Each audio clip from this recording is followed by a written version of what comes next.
কালকে বাজার থেকে মটরশুঁটিগুলো নিয়ে এসেছিলাম। এখন মটরশুঁটির দাম খুবই কম, 30 টাকা কিলো দিচ্ছিল, কিন্তু এগুলো এখন ছাড়িয়ে রেখে দিতে হবে স্টোরেজ করার জন্য, না হলে কিন্তু ওগুলো খারাপ হয়ে যাবে।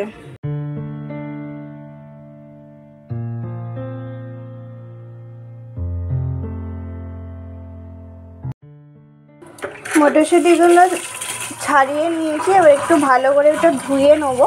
ভালো করে ধুয়ে জলটা ঝারিয়ে কিছুক্ষণ এটা রেখে দেবো, জলটা ঝরে যাবে। মটরশুঁটিগুলো অনেকটাই জলটা ঝরে গেছে। এবার এই এয়ারটাইট কন্টেনারটাতে আমি